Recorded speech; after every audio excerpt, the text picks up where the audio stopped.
where the mind is without fear and the head is held high, where knowledge is free.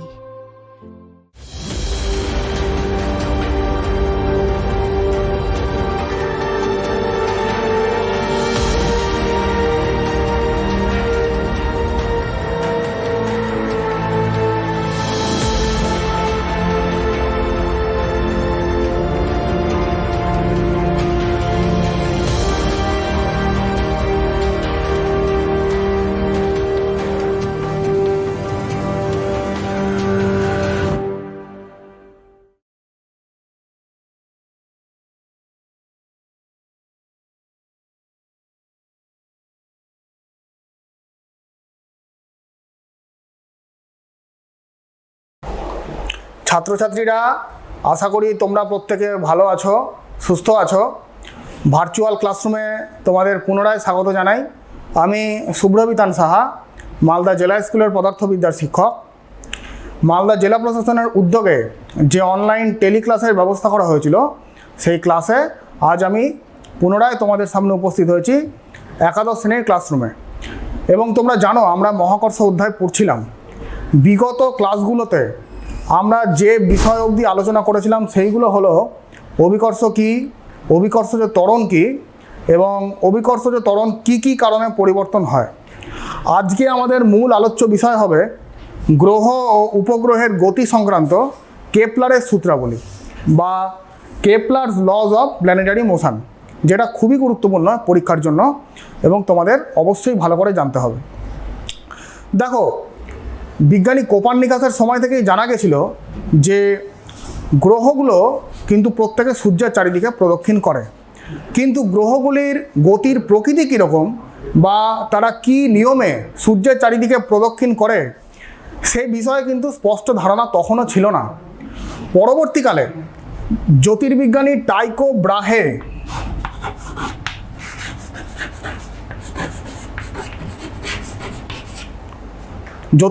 টাইকো ব্রাহে তিনি কিন্তু সর্বপ্রথম telescope ছাড়াই গ্রহগুলির অবস্থান মোটামুটি পর্যবেক্ষণ করে বলেছিলেন, এবং সেই পর্যবেক্ষণ করে দেওয়া তথ্যগুলি বিশ্লেষণ করে জার্মান বিজ্ঞানী জোহানেস কেপলার কিন্তু সর্বপ্রথম গ্রহগুলির গতিবিধি সংক্রান্ত 3টে সূত্র প্রচলন করেন, যেগুলোকে আমরা কেপলারের সূত্রাবলী বলে পড়ব।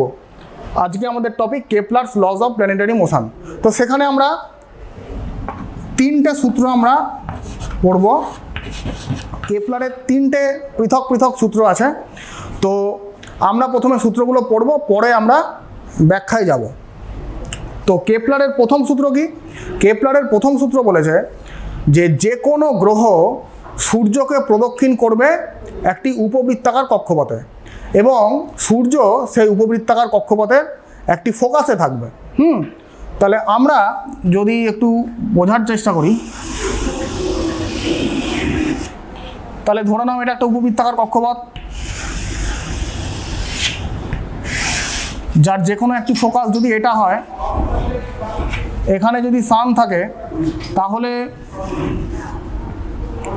এটা আর্থ বা অন্য যে কোনো গ্রহ। তাহলে এরকম মোটামুটি একটা উপবৃত্তাকার কক্ষপথে যে কোনো গ্রহ সূর্যকে প্রদক্ষিণ করবে, যার দুটো ফোকাস থাকবে। একটা উপবৃত্তের দুটো ফোকাস, তার যে কোনো একটা ফোকাসে সূর্য থাকবে। এইটা হলো প্রথম সূত্র।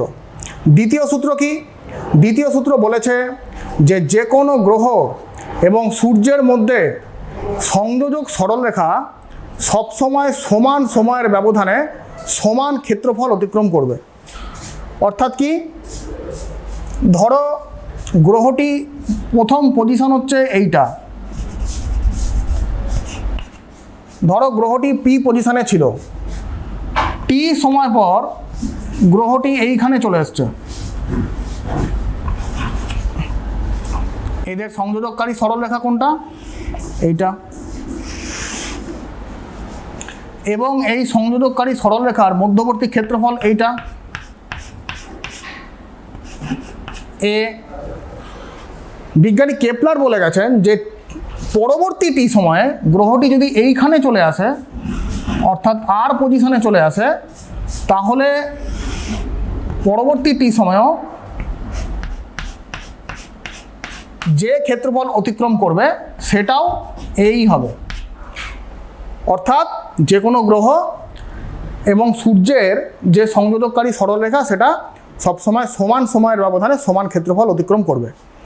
3 নম্বর সূত্র কি কেপলারের? 3 নম্বর সূত্র বলা হয়েছে যে কোনো গ্রহ সূর্যের চারিদিকে প্রদক্ষিণকালের বর্গ সেটা সমানুপাতিক। কার সাথে সমানুপাতিক? সূর্য থেকে সেই গ্রহের যে দূরত্বের ঘনফলের সঙ্গে সমানুপাতিক। অর্থাৎ t square proportional to r cube. যে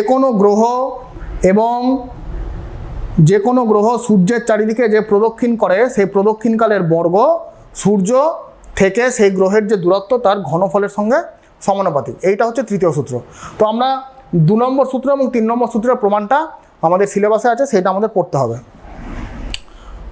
আচ্ছা, এবং তোমাদেরকে একটা কথা বলে রাখি যে কেপলারের যে গতি, মানে গ্রহগুলো যে কেপলারের গতি অনুযায়ী চলাচল করে সেটাকে আমরা বলবো কেপলারীয় গতি। গ্রহগুলোর গতিকে আমরা কেপলারীয় গতি বলবো এবং তাদের কক্ষপথকে কেপলারীয় কক্ষপথ বলবো।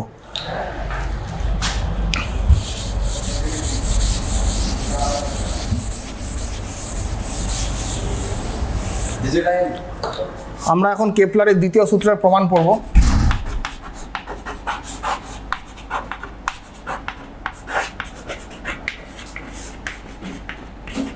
দ্বিতীয় সূত্রের প্রমাণ।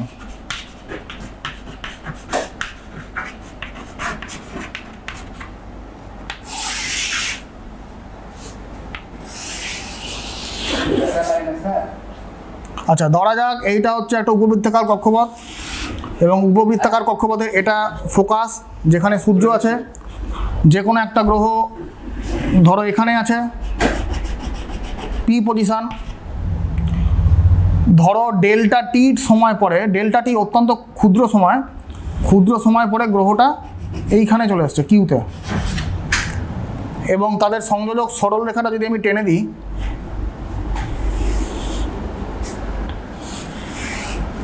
এইটা হচ্ছে তাদের সংযোজক সরলরেখা। এই অ্যাঙ্গেলটা হচ্ছে থিটা এবং এইটা খুবই ছোট একটা অ্যাঙ্গেল, সেটা হচ্ছে ডেল্টা থিটা।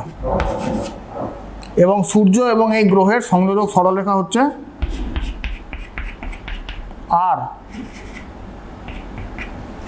সূর্য এবং সেই গ্রহের সংযোজক সরলরেখা হচ্ছে আর। তো এরকম যদি হয় তাহলে গ্রহটা পিতে ছিল, ডেল্টা টি সময় পর সে কিউতে চলে এসছে। তাহলে তোমরা আমাকে বলো তো যে এইটুকু বৃত্তচাপের যে দৈর্ঘ্য, সেই বৃত্তচাপের দৈর্ঘ্য কত হবে? তোমরা জানো, ক্লাস 10-এ পড়েছ S equal to R theta. তাহলে সেরকম আমরা যদি বলতে পারি তাহলে পি কিউ এই বৃত্তচাপের দৈর্ঘ্য হবে আর, এই যে আর ইন্টু এদের মধ্যেকার অ্যাঙ্গেল ডেল্টা থিটা। তাহলে পি কিউ এই বৃত্তচাপের দৈর্ঘ্য হলো আর ডেল্টা থিটা। আচ্ছা, এইবার ডেল্টা টি যেহেতু খুব ক্ষুদ্র একটা সময়, সেই জন্য আমরা এইটুকু অংশকে আমরা সরলরেখা হিসাবে ভাবতে পারি। এইটুকু অংশ সরলরেখা। তাহলে তাই যদি হয়, সরলরেখা যদি হয়, তাহলে এইটুকু, এই ত্রিভুজের ক্ষেত্রফল কত? এস পি কিউ, এই ত্রিভুজের ক্ষেত্রফল কত? ত্রিভুজ এস পি কিউ এর ক্ষেত্রফল সেটা কত হবে? হাফ ভূমি r into r del theta. ভূমি হচ্ছে r del theta into r, half আর square delta theta. S P Q এই ত্রিভুজের ক্ষেত্রফল। আচ্ছা, ডেল্টা টি বললাম খুব ক্ষুদ্র সময়। যদি ডেল্টা টি যদি টেন্স টু 0 হয় তাহলে এই ক্ষেত্রফলটার নাম দিয়ে দিলাম ডেল্টা এ। তাহলে delta A almost equal to half R square delta theta. Delta T tends to 0 হলে ক্ষেত্রফলের মানটা কত হয়? হাফ আর স্কোয়ার ডেল্টা থিটার সঙ্গে সমান হচ্ছে। আচ্ছা, আমরা যদি এটাকে ডেল্টা টি দিয়ে ভাগ করি, লিমিট নিয়ে নেব।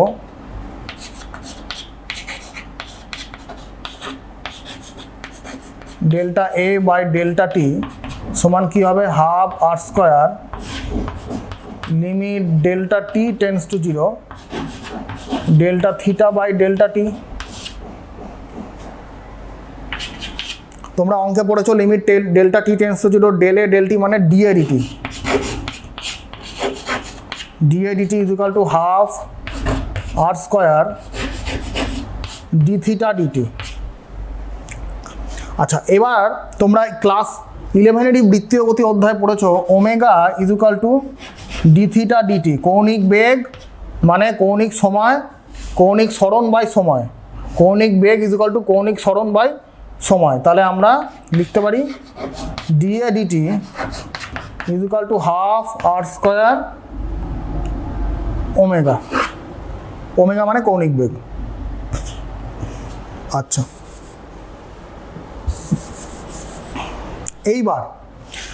এইবার আমরা সেই গ্রহটার কৌণিক ভরবেগ আমরা বিচার করব। কৌণিক ভরবেগ কত?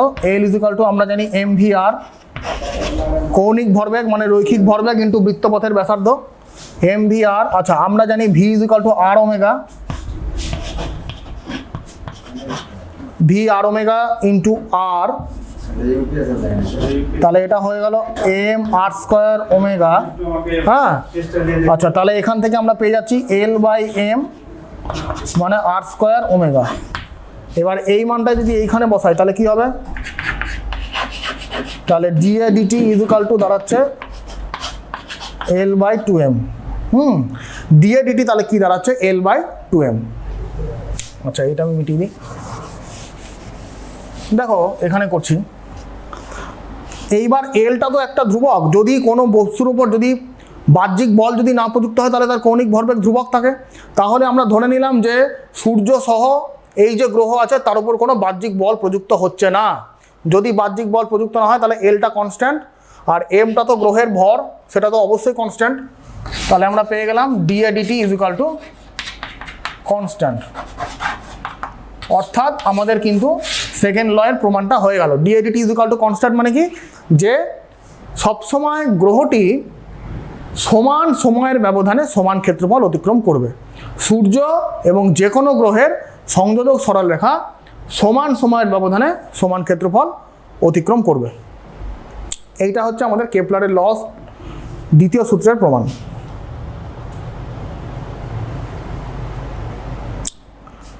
আচ্ছা, আশা করি তোমরা বুঝতে পেরেছ।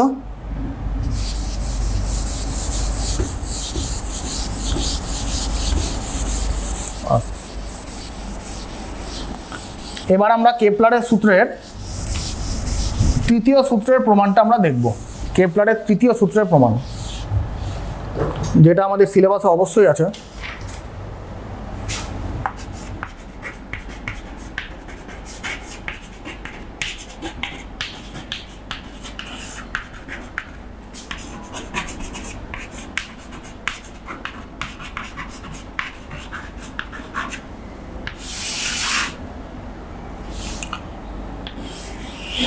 ধরা যাক সূর্যের ভর হচ্ছে m0 এবং সূর্যকে কেন্দ্র করে কোনো একটা গ্রহ ঘুরছে যার ভর হচ্ছে m।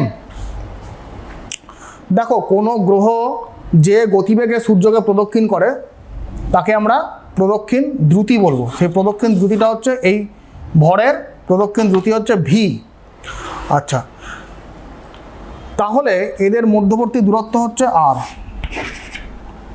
কোনো গ্রহ বা কোনো বস্তু যখন বৃত্তাকার পথে প্রদক্ষিণ করে, বৃত্তাকার পথে প্রদক্ষিণ করার জন্য কোনো বস্তুর যেটা অবশ্যই দরকার সেটা হচ্ছে অভিকেন্দ্র বল। ঠিক আছে, তাহলে এই যে এম ভরের একটা বস্তু সূর্যকে প্রদক্ষিণ করছে বৃত্তাকার কক্ষপথে, এই কক্ষপথে প্রদক্ষিণ করার জন্য বস্তুর একটা অবশ্যই অভিকেন্দ্র বল দরকার পড়বে। তাহলে সেই অভিকেন্দ্র বলটা কত? সেই অভিকেন্দ্র বলটা হচ্ছে mv স্কোয়ার বাই আর। আমরা জানি এটা আগেই, কিন্তু সেই অভিকেন্দ্র বল যে দরকার এই গ্রহটার বৃত্তপথে ঘোরার জন্য অভিকেন্দ্র বলটা দরকার, কিন্তু সেই অভিকেন্দ্র বলটাকে সাপ্লাই কী করবে? কোত্থেকে পাবে গ্রহটা? সেই গ্রহটা অভিকেন্দ্র বলটা পাবে এই সূর্য আর গ্রহের মধ্যে যে মহাকর্ষীয় আকর্ষণ বল কাজ করছে সেটাই। মহাকর্ষীয় আকর্ষণ বলটা জাস্ট এই অভিকেন্দ্র বলের সঙ্গে সমান হয়ে যাবে, কারণ মহাকর্ষীয় আকর্ষণ বলটাই সেই অভিকেন্দ্র বলকে যোগান দিচ্ছে। মহাকর্ষী আকর্ষণ বল g m zero m by r square. আর এখান থেকে একটা আর কাটলো, এম এম ক্যান্সেল, তাহলে ভি দাঁড়াচ্ছে root over g m zero by r. গতিবেগ দাঁড়ালো, প্রদক্ষিণ দ্রুতি দাঁড়ালো, গ্রহটির প্রদক্ষিণ দ্রুতি v is equal to root over g m zero by r. তাহলে টাইম পিরিয়ড কত হবে? প্রদক্ষিণ কাল কত হবে? প্রদক্ষিণ কাল বলতে তোমরা বোঝো যে গ্রহটির যে কোনো এক জায়গা থেকে যাত্রা শুরু করে পুনরায় সেই জায়গায় ফিরে আসতে, অর্থাৎ একবার পূর্ণ প্রদক্ষিণ করতে যে সময়টা লাগে সেটাই হচ্ছে প্রদক্ষিণ কাল। তাহলে প্রদক্ষিণ কাল কত? এই গ্রহটা একটা পুরোপুরি বৃত্তাকার পথ প্রদক্ষিণ করে আসছে, অর্থাৎ সে কত পথ প্রদক্ষিণ করছে? 2πr পথ প্রদক্ষিণ করছে। তাহলে total distance covered by velocity, তা সেটাই হচ্ছে তার টাইম পিরিয়ড। আচ্ছা, এই মানটা যদি বসিয়ে দিই এখানে, 2πr ইন্টু ভি মানে হচ্ছে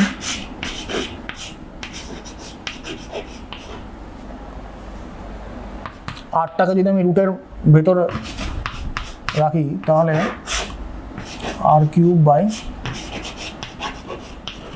জি এম জিরো, অর্থাৎ এটাকে যদি আমি স্কোয়ার করে দিই t square equal to 4π square into r cube by g m zero. দেখো সবই constant, 4π square constant, g m zero সবই কনস্ট্যান্ট, অতএব আমরা বলতে পারি t square varies as r cube, t square varies as r cube. অর্থাৎ এখানেই কিন্তু কেপলারের তৃতীয় সূত্রের প্রমাণটা আমাদের হয়ে গেল। অর্থাৎ আমরা কি দেখলাম, যে কোনো গ্রহ সূর্যের চারিদিকে ঘুরতে যে সময় লাগে, অর্থাৎ তার পর্যায়কালের বর্গ সেটা সমানুপাতিক কার সঙ্গে সমানুপাতিক? সূর্য থেকে সেই গ্রহের দূরত্বের ঘনফলের সঙ্গে সমানুপাতিক। তাহলে আমরা এখান থেকে কি বলতে পারি? হ্যাঁ, যে গ্রহ সূর্য থেকে যত কাছে আছে তার প্রদক্ষিণ কাল তত কম, যে গ্রহ সূর্য থেকে যত দূরে আছে তার প্রদক্ষিণ কাল তত বেশি। অ্যাকচুয়ালি তাই বুধের ক্ষেত্রে দেখা গেছে প্রদক্ষিণ কালটা 88 দিন মাত্র, আর সূর্য থেকে সবথেকে দূরতম গ্রহ যেটা নেপচুন তার প্রদক্ষিণ কাল 165 বছর। ঠিক আছে, তো এইটা হচ্ছে আমাদের কেপলারের সূত্রের প্রমাণ, কিন্তু আমরা পেয়ে গেলাম। তবে একটা জিনিস এখান থেকে তোমরা বুঝতে পারছো যে মানে এখানে কিন্তু গ্রহের ভরের কিন্তু কোনো ভূমিকা নেই। ভেলোসিটির রাশিমালাই দেখো বা টাইম পিরিয়ডের রাশিমালাই দেখো, এখানে কিন্তু গ্রহের ভরের কিন্তু কোনো ভূমিকা নেই। অর্থাৎ হালকা ভর বা ভারী ভর যে কোনো বস্তুই, যে কোনো ভরের গ্রহই কিন্তু একই ভেলোসিটিতে সূর্যকে প্রদক্ষিণ করবে এবং তার টাইম পিরিয়ডও গ্রহের ভর নিরপেক্ষ। ঠিক আছে, আচ্ছা আচ্ছা, আশা করি তোমরা প্রমাণটা বুঝতে পেরেছ।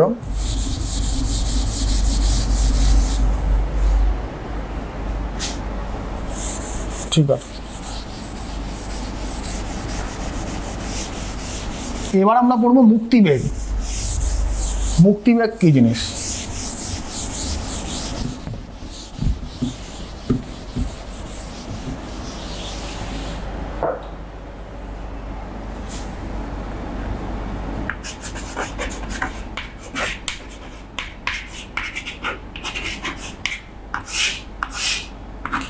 ইংরেজিতে বলে এসকেপ ভেলোসিটি।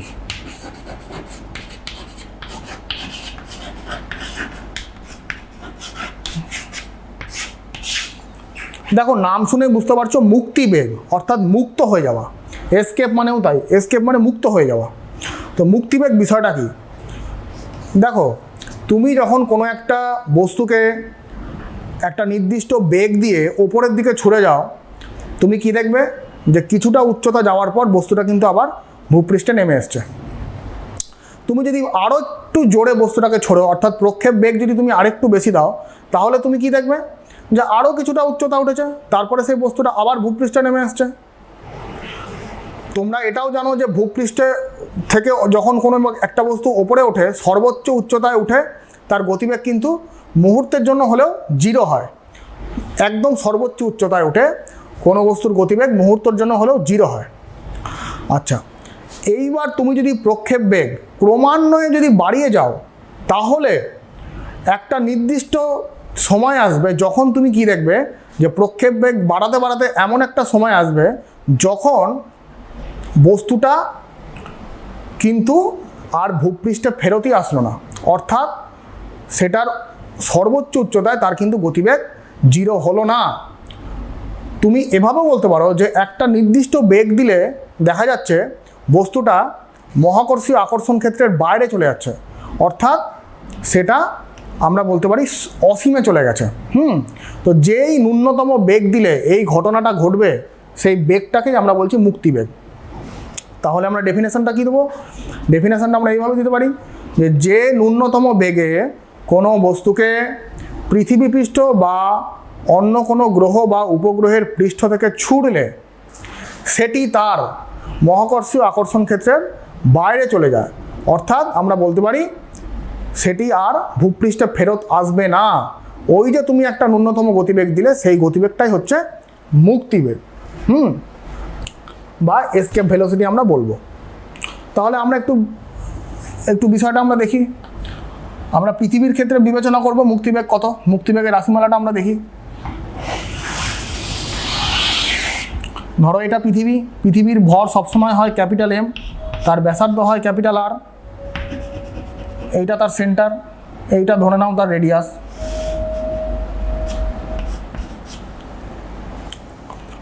ধরো একটা বস্তু এখানে আছে, এইখান থেকে সেন্টার থেকে তার দূরত্ব হচ্ছে এক্স, বস্তুটার ভর হচ্ছে এম। বস্তুটার ভর যদি এম হয়, পৃথিবীর ভর ক্যাপিটাল এম, তাহলে এই বস্তু আর পৃথিবীর মধ্যে কত আকর্ষণ বল কাজ করছে? তাদের মধ্যে আকর্ষণ বল কাজ করছে F equal to G M by X square. X হচ্ছে তাদের মধ্যে দূরত্ব। আচ্ছা, এইবার বস্তুটাকে আমি কি করব? বস্তুটাকে তার মহাকর্ষীয় আকর্ষণ বলের বিরুদ্ধে ডিএক্স পরিমাণ সরাবো। তার মানে তাদের মধ্যে আকর্ষণ বল কাজ করছে নিচের দিকে, অর্থাৎ আমি তাদের আকর্ষণ বলের বিরুদ্ধে ধরো আমি এইটুকু পরিমাণ ওপরে সরালাম, এইটুকু হচ্ছে ডিএক্স পরিমাণ ওপরে সরালাম, মহাকর্ষীয় আকর্ষণ বলের বিরুদ্ধে সরালাম। তাহলে ডিএক্স পরিমাণ সরাতে তা কত কৃতকার্য করতে হবে? আমাকে কৃতকার্য করতে হবে প্রযুক্ত বল ইন্টু সরণ, অর্থাৎ GMm by X square into dx. এই পরিমাণ কৃতকার্য আমাকে করতে হবে। আচ্ছা, যেহেতু ডিএক্সটা খুব ছোট অংশ আমি সরিয়েছি, যেহেতু ডিএক্সটা খুব ছোট, তাই জন্য আমি কৃতকার্যটাকে ধরবো ডিডাব্লিউ। আচ্ছা, এইবার তোমাদের মনে প্রশ্ন আসতে পারে, আমাকে তো বস্তুটাকে অসীমে সরাতে হবে, অসীমে সরানোর জন্য কত বেগ লাগে সেটাই আমরা বার করতে যাচ্ছি, কিন্তু আমি তো এখানে বললাম ডিএক্স পরিমাণ সরালাম। তাহলে কেমন করে হলো? দেখো, অ্যাকচুয়ালি আমরা কি করেছি, অসীমটাকে আমরা ছোট ছোট অসংখ্য ডিএক্সের সমন্বয় হিসাবে আমরা ধরে নিতে পারি। অসীমটাকে আমরা অসংখ্য ছোট ছোট ডিএক্সের সমন্বয় হিসাবে যদি আমরা ধরে নিই, তাহলে কি হবে? তাহলে প্রত্যেকবার ডিএক্স পরিমাণ সরানোর জন্য আমি পৃথক পৃথক কৃতকার্য বার করব, এবং সেই প্রত্যেকবার কৃতকার্য যেটা আমি পেলাম সেগুলোকে যদি আমি সাম টোটাল করে দিই, তাহলেই আমি অসীম দূরত্ব অবধি পাঠানোর জন্য কৃতকার্যটা পেয়ে যাব। কিন্তু সেই বিষয়টা অত্যন্ত জটিল আর সময় সাপেক্ষ, বুঝতেই পারছো, কারণ প্রত্যেকবার আমাকে ডিএক্স পরিমাণ সরানোর জন্য কত কৃতকার্য করতে হচ্ছে সেটা ক্যালকুলেশন করার পর আবার তাদেরকে সাম টোটাল করতে হচ্ছে। তো একবারে আমি কি করব, একবারে আমি ইন্টিগ্রেশন করে দেবো, কারণ তোমরা জানো ইন্টিগ্রেশন হচ্ছে সামেশনেরই একটা ভার্সান। তাহলে আমরা যদি একবারে ইন্টিগ্রেশনটা করে দিই, ডাব্লুকে ডিডাব্লু থেকে ডাব্লু পাওয়ার জন্য আমাকে ইন্টিগ্রেশন করতে হবে GMm by X square dx. একবারে আমি ইন্টিগ্রেশন করে দিলাম। ইন্টিগ্রেশনের লিমিটটা কত হবে? দেখো, অ্যাকচুয়ালি এটা কিন্তু এক্স হলো, এটা কিন্তু আর, মানে এটা ভূপৃষ্ঠের ওপরে আছে বস্তুটা, কেন্দ্র থেকে ভূপৃষ্ঠ অবধি দূরত্বটা হচ্ছে পৃথিবীর ব্যাসার্ধ, অর্থাৎ আর থেকে আমি কোথায় পাঠাতে আছি? ইনফিনিটিতে পাঠাতে আছি। তাই জন্য ইন্টিগ্রেশনের লোয়ার লিমিটটা হবে আর, আপার লিমিটটাকে আমি ইনফিনিটি দেবো। এটা যদি করি তাহলে ইন্টিগ্রেশনটা আমি করছি না, আমি একবারে দেখিয়ে দিচ্ছি। এটা করলে দাঁড়াবে জিএমএম বাই আর, ইন্টিগ্রেশনের রেজাল্টটা দাঁড়াবে ডাব্লু equal to g m m by r. তাহলে এই যে কৃতকার্যটা দরকার বস্তুকে ইনফিনিটিতে পাঠাতে, আমাকে যে কৃতকার্যটা করতে হবে সেটা হচ্ছে জিএমএম বাই আর। এই কৃতকার্যটা আসবে কোত্থেকে? বস্তুটাকে তো আমাকে ছুটতে হবে, বস্তুটাকে তো আমাকে গতিশক্তি দিতে হবে, তাহলেও তো সে এই কৃতকার্যটা পাবে, এবং এই কৃতকার্যটা পেলেই বস্তুটা অসীমে চলে যাবে। অর্থাৎ আমাকে একটা নির্দিষ্ট অনুভূমিক বেগ দিয়ে বস্তুটাকে ছুটতে হবে, অর্থাৎ আমাকে নির্দিষ্ট একটা গতিশক্তি প্রয়োগ করতে হবে, যে গতিশক্তিটা পেলে বস্তুটা এই কৃতকার্য লাভ করবে এবং তখন সে অসীমে চলে যাবে। তাহলে আমাকে কত গতিশক্তি দিতে হবে? ধরলাম আমি গতিশক্তি প্রদান করব 12 mv², কিন্তু আমি এখানে ভি লিখবো না, আমি এখানে ভিই লিখছি, কারণ এই গতিশক্তি যদি এই ওয়ার্ক ডানের সঙ্গে সমান হয়ে যায় তাহলে বস্তুটা অসীমে চলে যেতে পারবে। তাহলে এই গতিশক্তি এই ওয়ার্ক ডানের সঙ্গে সমান, অর্থাৎ gmm/r, অর্থাৎ mm ক্যান্সেল বোথ সাইড থেকে,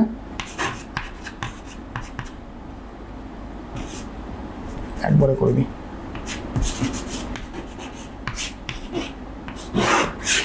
ভিই দাঁড়ালো √2gm/r। আচ্ছা, আমরা জানি যে g = gm/r²।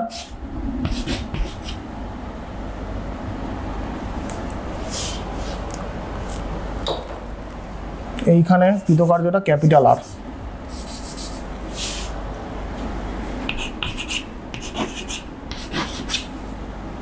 gm/r²।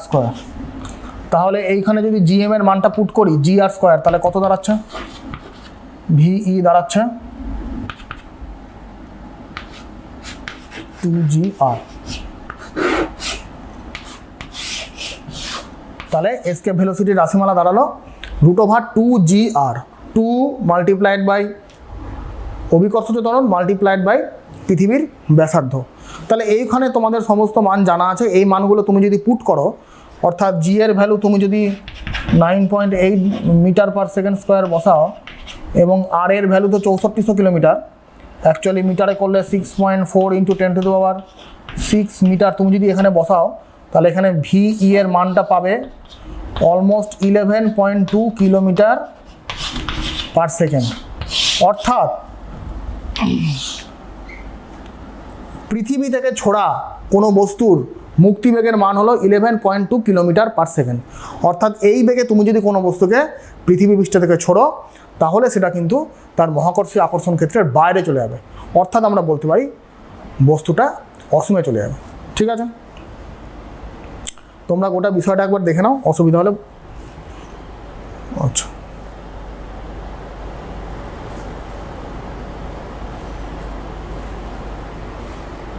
আচ্ছা, আশা করি তোমরা বুঝতে পেরেছ। এইখানে তোমাদের একটা বলে রাখি, তোমাদের একটা কোশ্চেন খুব দিয়ে দেয় আজকাল, যে কোশ্চেনটা 2 নম্বরের কোশ্চেন আছে যে পৃথিবীর বায়ুমণ্ডলে কেন হালকা গ্যাস বর্তমানে আর দেখতে পাওয়া যায় না। হালকা গ্যাস বলতে কোন কোন গ্যাস? হাইড্রোজেন, হিলিয়াম, হ্যাঁ, এই সমস্ত যে সমস্ত হালকা গ্যাস আছে সেইগুলো বর্তমানে কেন পৃথিবীতে আর তাদের অস্তিত্ব নেই, এই কোশ্চেনটা কিন্তু দিয়ে দিতে পারে। তো দেখো, পৃথিবী সৃষ্টির সময় যেরকম ভারী গ্যাস যেরকম ছিল, অক্সিজেন, নাইট্রোজেন, কার্বন ডাইঅক্সাইড ইত্যাদি ভারী গ্যাস যেরকম ছিল, সেরকম কিন্তু হালকা গ্যাসও ছিল, হাইড্রোজেন, হিলিয়াম তারাও ছিল। এখন তোমরা পরবর্তীকালে পড়বে যে গ্যাসের গতীয় তত্ত্ব যখন তোমরা পড়বে তখন দেখতে পাবে যে গ্যাসের অণুর গতিবেগ সেটা হচ্ছে পরম উষ্ণতার বর্গমূলের সঙ্গে সমানুপাতিক।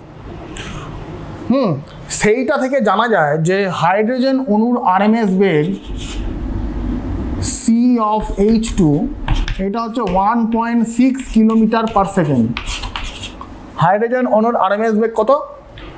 1.6 কিলোমিটার/সেকেন্ড। আচ্ছা, এইবার তোমরা জানো যে পৃথিবী সৃষ্টির সময় ভূপৃষ্ঠের কত উষ্ণতা ছিল? বায়ুমণ্ডলের উষ্ণতা অনেক বেশি ছিল।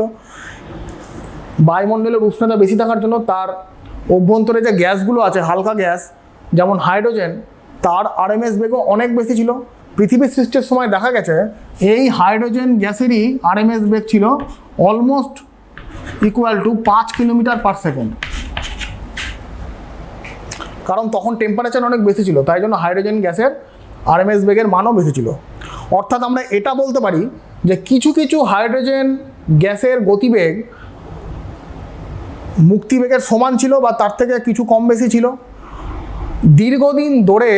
তাহলে কিন্তু কি হয়েছে, হাইড্রোজেন গ্যাসগুলো বা হিলিয়াম গ্যাস যারা ছিল তারা কিন্তু দীর্ঘদিন ধরে আস্তে আস্তে পৃথিবী পৃষ্ঠ থেকে বিলীন হতে শুরু করেছে। তবে ভারী গ্যাস যারা আছে, নাইট্রোজেন বা কার্বন ডাইঅক্সাইড বা অক্সিজেন যারা, তাদের আরএমএস বেগের মান অতটা বেশি না থাকার জন্য তাদেরকে কিন্তু বর্তমানে দেখা যায়, কিন্তু হালকা গ্যাসগুলো পৃথিবী পৃষ্ঠ থেকে আস্তে আস্তে বিলীন হয়ে যাচ্ছে। আশা করি বিষয়গুলো তোমাদের কাছে পরিষ্কার হয়েছে।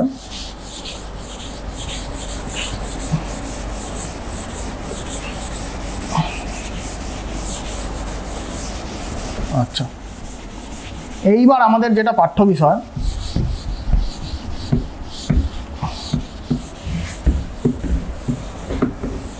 এইবার আমরা পড়ব কৃত্রিম উপগ্রহ।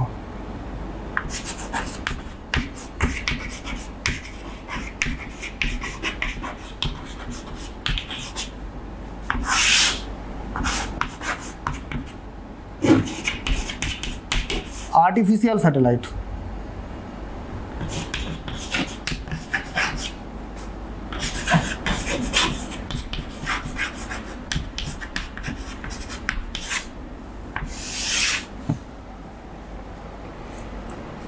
আচ্ছা, চাঁদ কিন্তু পৃথিবীর একমাত্র উপগ্রহ, এবং এর আগেই আলোচনা করা হয়েছে যে নিউটনীয় মহাকর্ষ গতি থেকে কিন্তু এই বিভিন্ন গ্রহ উপগ্রহের গতিবিধি কিন্তু ব্যাখ্যা করা সম্ভব। এর থেকেই বিজ্ঞানীদের ধারণা হলো যে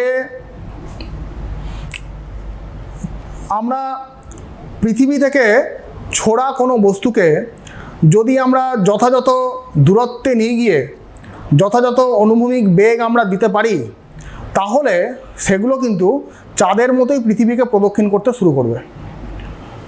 এই ধারণারই বাস্তব প্রয়োগ কবে ঘটল? এই ধারণারই বাস্তব প্রয়োগ ঘটল 1957 সালের 4 অক্টোবর।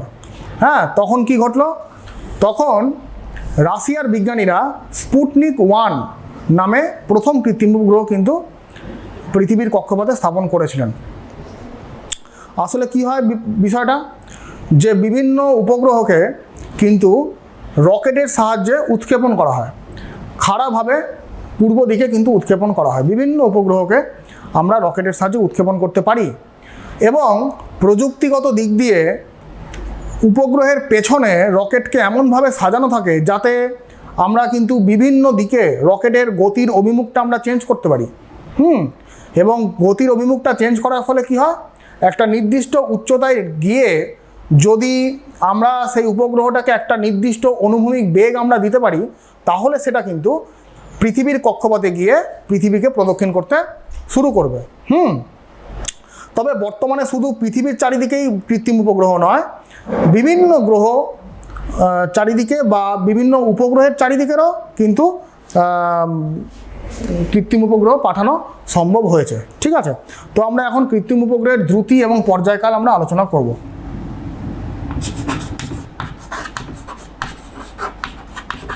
কৃত্রিম উপগ্রহের দ্রুতি। দ্রুতি বলতে যে গতিবেগ নিয়ে সেটা ঘুরছে সেইটাই হচ্ছে তার প্রদক্ষিণ দ্রুতি। তাহলে ধরে নাও এটা হচ্ছে পৃথিবী। আচ্ছা, এইবার এই পৃথিবীর চারিদিকে ধরো এই কক্ষপথে একটা কৃত্রিম উপগ্রহ ঘুরছে। ধরো এটা কৃত্রিম উপগ্রহ, যার ভর হচ্ছে m এবং যার প্রদক্ষিণ দ্রুতি হচ্ছে v। এবং তোমরা জানো যে পৃথিবীর ভর হচ্ছে ক্যাপিটাল M, পৃথিবীর ব্যাসার্ধ হচ্ছে ক্যাপিটাল R। এবং যদি কক্ষপথটা যদি বৃত্তাকার হয় তাহলে আমরা বলতে পারি যে তার প্রদক্ষিণ দ্রুতিটা ধ্রুবক, এটা আমরা বলতে পারি। কিন্তু যদি বৃত্তাকার কক্ষপথ না হয় তাহলে সেটা আমরা কন্ট্রোল করতে পারি না। তাহলে এই কৃত্রিম উপগ্রহটাও, আচ্ছা আরেকটা জিনিস বলে দিই যে ভূপৃষ্ঠ থেকে এইটুকু আর, তোমরা ভালোই বুঝতে পারছো এটা কেন্দ্র থেকে পৃথিবীর ভূপৃষ্ঠ, ভূপৃষ্ঠ থেকে এইচ উচ্চতায় আছে। ভূপৃষ্ঠ থেকে যে উচ্চতায় আছে উপগ্রহটা সেটা হচ্ছে এইচ। এবং তাহলে আমরা বলতে পারি পৃথিবীর কেন্দ্র থেকে কত উচ্চতায় আছে, কেন্দ্র থেকে ধরো এখানে পি, তাহলে ও পি মানে আমরা কত বলতে পারি ওপিকে আমরা কত বলতে পারি, আর প্লাস এইচ, কেন্দ্র থেকে সেই কৃত্রিম উপগ্রহের দূরত্ব আর প্লাস এইচ, যেটাকে আমরা ছোট হাতের আর দিয়ে ডিনোট করছি। আচ্ছা এইবার কি, এইবার তো এই কৃত্রিম উপগ্রহটা পৃথিবীকে প্রদক্ষিণ করছে, বৃত্তাকার পথে প্রদক্ষিণ করছে। এক্ষুনি বললাম, তোমরা আগেও পড়েছো যে যখনই কোনো একটা বস্তু বৃত্তাকার কক্ষপথে বা বৃত্তাকারভাবে ঘোরে, তখন সেই বস্তুর অবশ্যই দরকার পড়ে যেটি, সেটি হচ্ছে অভিকেন্দ্র বল। তাহলে এই গ্রহেরও বা একটা কৃত্রিম উপগ্রহ একটা অভিকেন্দ্র বল দরকার। সেটা কত? সেটা হচ্ছে mv²/r।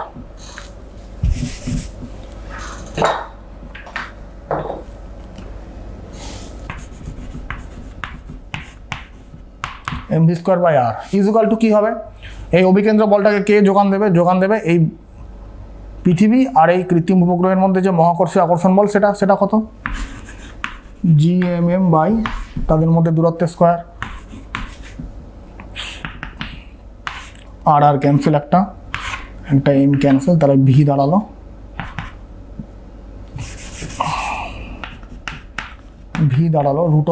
√gm/r। আচ্ছা তোমরা জানো gm মানে হচ্ছে gr², অর্থাৎ gr²/r। আরটাকে যদি রুটের বাইরে নিয়ে আসি, তাহলে আর মানে হচ্ছে g/r। আচ্ছা এই আর মানে এক্ষুনি পড়ালাম আর প্লাস এইচ, এই আর মানে আর প্লাস এইচ, তাহলে আমরা ওখানে আর প্লাস এইচ লিখে দিতে পারি।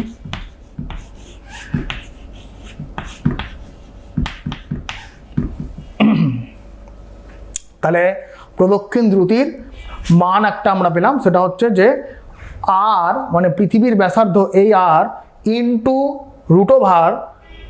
√g/r+h, অর্থাৎ অভিকর্ষজ ত্বরণ ডিভাইডেড বাই r+h। আচ্ছা এবার আমরা পর্যায়কাল বার করব। পর্যায়কাল যদি বার করতে চাই, তাহলে পর্যায়কাল এক্ষুনি বললাম যে একবার পূর্ণপথ প্রদক্ষিণ করে ঘুরে আসতে যে সময় লাগে তাকে আমরা পর্যায়কাল বলি। পর্যায়কাল মানে এখানে 2πr/v হবে, কারণ বৃত্তাকার পথ প্রদক্ষিণ করে আসছে 2πr/v। তাহলে 2πr/v মানে আমরা যদি 2πr/v মানে এই মানটা বসাই r/gm,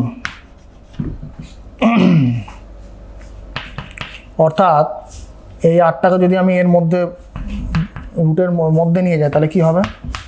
2π√r³/gm, অর্থাৎ t মানে কি দাঁড়াচ্ছে? 2π√r কিউবের জায়গায় আমি r+h তার হোল কিউব বসাতেই পারি আমি। r+h তার হোল কিউব ডিভাইডেড বাই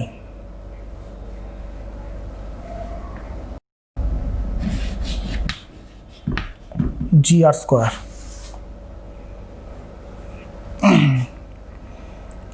অর্থাৎ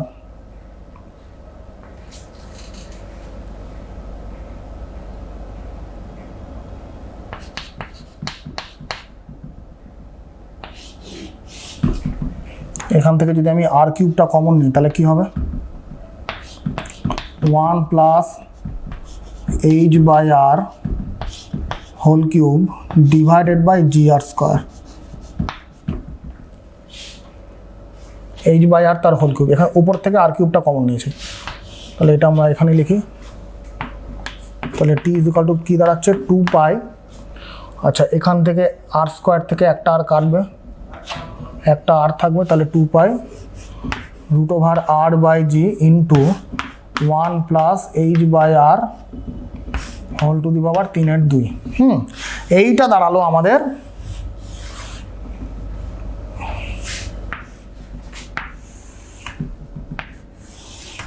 দেখো, এইটা দাঁড়ালো প্রদক্ষিণ দ্রুতির রাশিমালা, এইটা দাঁড়ালো টাইম পিরিয়ডের রাশিমালা।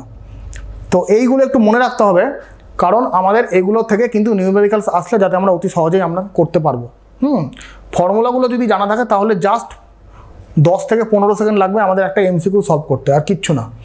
তাহলে কি বিষয়টা, প্রদক্ষিণ দ্রুতি দাঁড়ালো এইটা r root over g by r plus h, আর টাইম পিরিয়ড দাঁড়ালো 2 pi root over r by g 1 plus h by r whole to the power 3/2। এখানে একটা জিনিস খেয়াল করো যে টাইম পিরিয়ডটা কিন্তু এই হাইটের সঙ্গে সমানুপাতিক, ঠিক আছে। এবং বুঝতেই পারছো টাইম পিরিয়ডটা সমানুপাতিক। এইচ মানে কি, যে যত দূরে ভূপৃষ্ঠ থেকে যত দূর দিয়ে যত কৃত্রিম উপগ্রহ ঘুরবে তার টাইম পিরিয়ড তত বেশি হবে, অর্থাৎ তার ভূপৃষ্ঠ থেকে যত উঁচু দিয়ে ঘুরবে তত কিন্তু তার টাইম পিরিয়ড বেশি।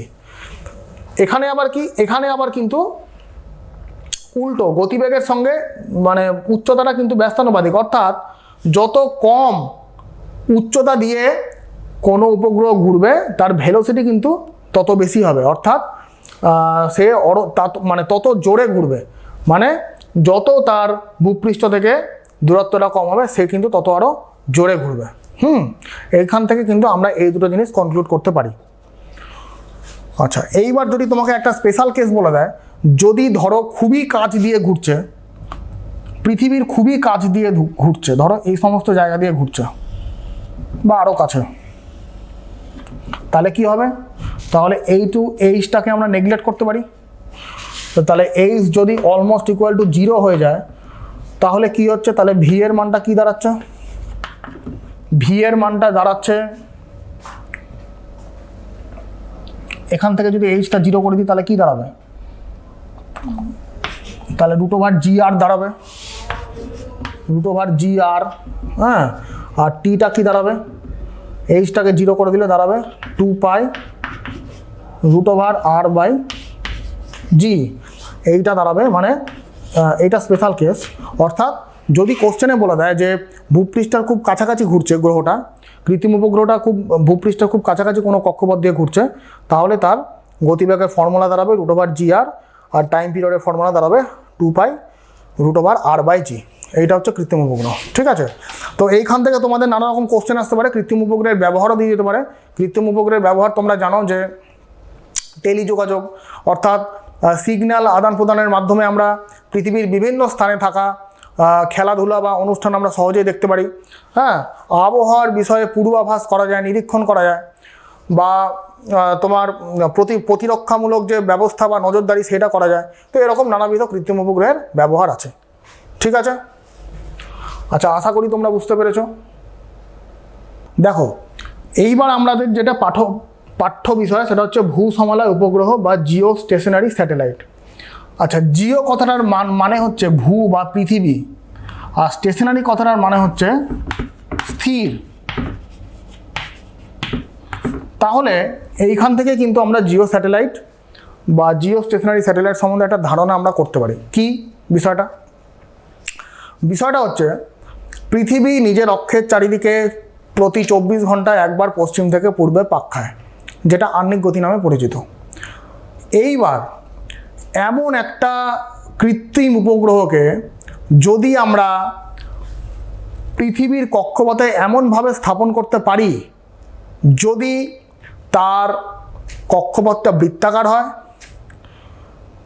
যদি তার কক্ষপথটা নিরক্ষতলে থাকে, পৃথিবীর নিরক্ষতলে থাকে বা ইকুইটোরিয়াল প্লেনে থাকে, এবং যদি সেই কৃত্রিম উপগ্রহটি পৃথিবীর চারিদিকে পৃথিবীর আহ্নিক গতির মতোই সে পশ্চিম থেকে পূর্বে 24 ঘন্টায় একবার পাক খায়, তাহলে আমাদের কি মনে হবে? তাহলে আমাদের মনে হবে যে পৃথিবীর কৌণিক গতিবেগের সাপেক্ষে সেই কৃত্রিম উপগ্রহের আপেক্ষিক কৌণিক গতিবেগ 0, অর্থাৎ আমাদের মনে হবে যেন আকাশের একটা নিরক্ষতলের ওপর একটা নির্দিষ্ট জায়গায় আকাশে সেই কৃত্রিম উপগ্রহটা স্থির অবস্থায় আছে।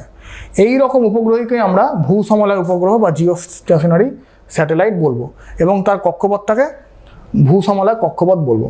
তাহলে আমি যে কন্ডিশনটা বললাম, কন্ডিশন 3টে কি আমি এখানে লিখে দিই, যে উপগ্রহের কক্ষপথটা বৃত্তাকার হবে, কৃত্রিম উপগ্রহের কক্ষপথটা বৃত্তাকার হবে, কক্ষপথ বৃত্তাকার হবে। আচ্ছা, 2 নম্বর কি, কক্ষপথটি নিরক্ষতলে থাকবে, কক্ষপথটি নিরক্ষতলে থাকবে।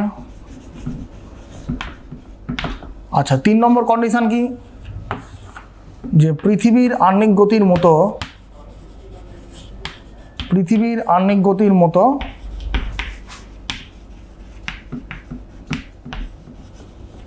উপগ্রহটিও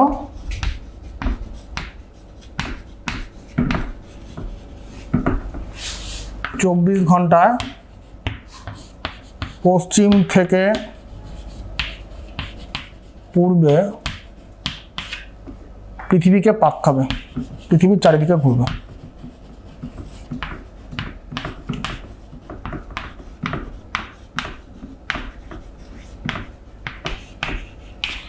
এই 3টে কন্ডিশন যদি কোনো কৃত্রিম উপগ্রহ স্যাটিসফাই করে তাহলে আমরা কি বুঝতে পারবো, তাহলে আমরা দেখব যে তার কৌণিক বেগের সাপেক্ষে, পৃথিবীর কৌণিক বেগের সাপেক্ষে সেই কৃত্রিম উপগ্রহটির কৌণিক গতিবেগ, আপেক্ষিক কৌণিক গতিবেগ 0।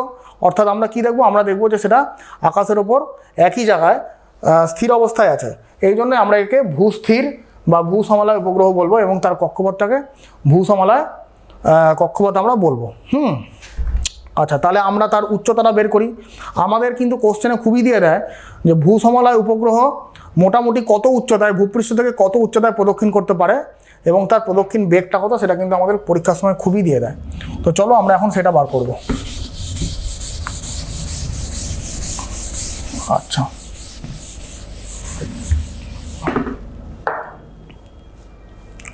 ধরা যাক এইটা পৃথিবী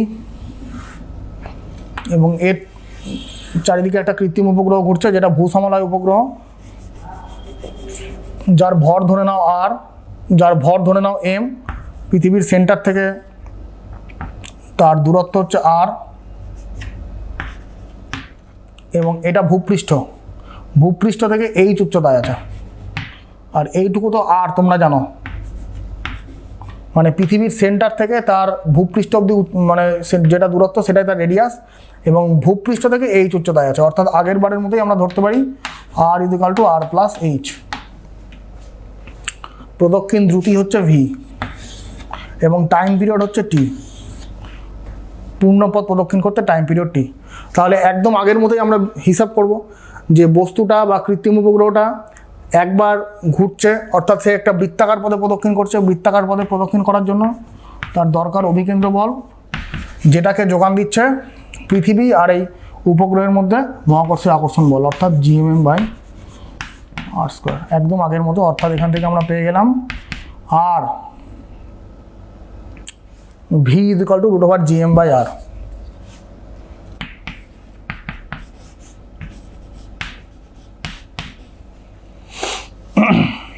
ইজ ইকুয়াল টু জিএম মানে তোমরা জানো G R square by R. Time period কত হবে, 2 পাই আর বাই ভি, বৃত্তাকার পথ প্রদক্ষিণ করছে, অর্থাৎ মানটা যদি বসিয়ে দিই 2 পাই আর ইন্টু ভি মানে হচ্ছে আর বাই জি আর স্কোয়ার। ঠিক আছে। আচ্ছা এবার যদি আমরা বোথ সাইড স্কোয়ার করে দিই তাহলে কি হবে, T square equal to 4 pi square R cube by G R square. আচ্ছা তাহলে এখান থেকে আর এর মানটা আমরা পেয়ে যাব, উচ্চতাটা আমাদের বার করতে হবে। তাহলে আর এর মানটা আমরা কি পেয়ে যাব, G R square T square by 4 pi square whole to the power 1/3। অর্থাৎ আমরা আর এর মানটা পেয়ে গেলাম G R square T square divided by 4 pi square whole to the power 1/3। ঠিক আছে। এখানে তুমি যদি প্রত্যেকটা মান তুমি জানো, প্রত্যেকটা মান তুমি পুট করে দিলে তাহলে কি হবে মানটা। আচ্ছা জি এর মান তুমি জানো 9.8, আর মানে পৃথিবীর ব্যাসার্ধ তোমরা জানো 6400 কিলোমিটার, মানে 6.4 into 10 to the power 6 metre. T মানে হচ্ছে পর্যায়কাল, সেটা কত হবে, প্রদক্ষিণ কালটা, সেটা 24 ঘন্টায় একবার পাক খাচ্ছে, তার মানে পর্যায়কাল অবশ্যই 24 ঘন্টা হবে। 24 ঘন্টা মানে 86,400 সেকেন্ড, এই মানটা এখানে বসাতে হবে। আর 4 পাই স্কোয়ার মান তো তোমরা জানো, তাহলে এই মানগুলো যদি এখানে বসিয়ে দাও তাহলে আর এর মান দাঁড়াবে almost equal two 42,340 kilometre. 42,340 kilometre. কোত্থেকে ডিস্টেন্সটা কত? আর, ছোটো হাতের আর, মানে সেন্টার থেকে তার দূরত্ব, সেন্টার থেকে কৃত্রিম উপগ্রহের দূরত্ব। তাহলে যদি বলি যে ভূপৃষ্ঠ থেকে তার দূরত্ব কত হবে, এইটুকু কত হবে, তাহলে এইচ হবে কতটা, এর থেকে রেডিয়াসটা বাদ দিতে হবে। আচ্ছা, 42,340 মাইনাস 6400 কিলোমিটার যদি করো, তাহলে অলমোস্ট বেরাবে 36,000 কিলোমিটার। অর্থাৎ ভূসমলয় উপগ্রহকে যদি আমাকে প্লেস করতে হয়, পৃথিবীর চারিদিকে যদি ভূসমলয় উপগ্রহকে প্লেস করতে হয়, তাহলে তার উচ্চতা হওয়া উচিত ভূপৃষ্ঠ থেকে 36,000 কিলোমিটার। এবং এখান থেকে আমরা কিন্তু তার প্রদক্ষিণ বেগটাও বার করতে পারি। এই যে প্রদক্ষিণ বেগটা, v is equal to 2πr/t করে। আচ্ছা, এই আর এর মানটা এইটা বসাবে, 42,340কে এসআইতে করবে, মিটারে করবে, টাইম পিরিয়ড তো বলেই দিলাম 86,400। সেই মানটা যদি বসাও, তাহলে ভি এর মানটা অলমোস্ট দাঁড়াবে 3.079 এত কিলোমিটার পার সেকেন্ড। অর্থাৎ বুঝতে পারছো যে কতটা দ্রুত গতিতে সে কিন্তু প্রদক্ষিণ করছে। অলমোস্ট 3 কিলোমিটার পার সেকেন্ড গতিবেগে ভূসমলয় উপগ্রহটা পৃথিবীকে প্রদক্ষিণ করছে। ঠিক আছে, দেখো তাহলে আমরা এবার একটা নিউমেরিক্যালসে চলে যাচ্ছি সরাসরি। হ্যাঁ, প্রশ্নটা কী বলেছে সেটা আমি একবার বলে দিচ্ছি, যে 10 গ্রাম পার সেন্টিমিটার কিউব ঘনত্বের একটি গ্রহের চারপাশে একটি ক্ষুদ্র উপগ্রহ ঘুরছে।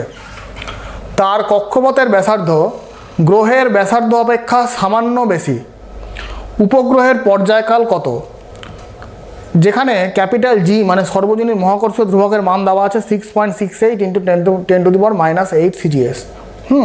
তাহলে কি বলেছে, যে একটা গ্রহের চারপাশে একটা ক্ষুদ্র উপগ্রহ ঘুরছে। এই একটা গ্রহ, তার চারিদিকে একটা ক্ষুদ্র উপগ্রহ ঘুরছে। উপগ্রহের ভর ধরে নাও ছোটো হাতের এম, গ্রহের ভর ধরে নাও ক্যাপিটাল এম, তাদের মধ্যে দূরত্ব ধরে নাও আর। তাহলে আমরা এতক্ষণ যা পড়লাম সেই নিয়ে সেই রিলেটেড এই অঙ্কটা। তাহলে এই উপগ্রহটা ঘুরছে, অর্থাৎ ঘোরার জন্য তার কি দরকার পড়ছে? বৃত্তাকার পথে ঘূর্ণনের জন্য দরকার পড়ছে অভিকেন্দ্র বল। তাহলে অভিকেন্দ্র বলের রাশিমালা কত? mv²/r, mv²/r ইজুকাল টু, এই অভিকেন্দ্র বলটাকে সরবরাহ কে করছে? সেটা হচ্ছে এই গ্রহ আর এবং এই কৃত্রিম উপগ্রহের যে মহাকর্ষীয় আকর্ষণ বল, সেটা gmm/r²। আচ্ছা, এখান থেকে আর আর ক্যান্সেল, mm ক্যান্সেল, অর্থাৎ ভি দাঁড়ালো √gm/r। ভি দাঁড়ালো প্রদক্ষিণ বেগ বা প্রদক্ষিণ দ্রুতি যেটা দাঁড়ালো সেটা হচ্ছে √GM/r। আচ্ছা, এইবার দেখো এখানে ঘনত্ব বলে দিয়েছে, তাহলে তোমার এখানে ঘনত্বটা কোথায় কাজে লাগবে? এখানে দেখো ভরের মধ্যেই ঘনত্বটা লুকিয়ে আছে। ভর মানে কি? এই গ্রহের ভর, তো সেই গ্রহের ভর মানে কি? আয়তন গুণ ঘনত্ব।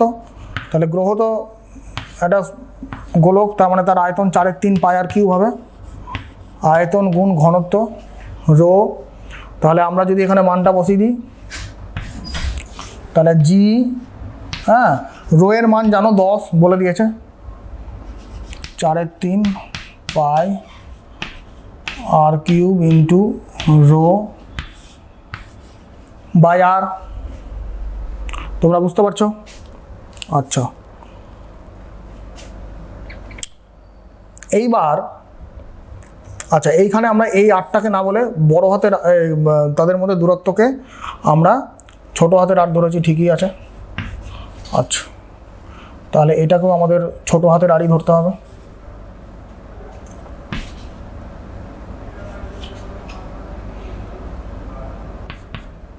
r²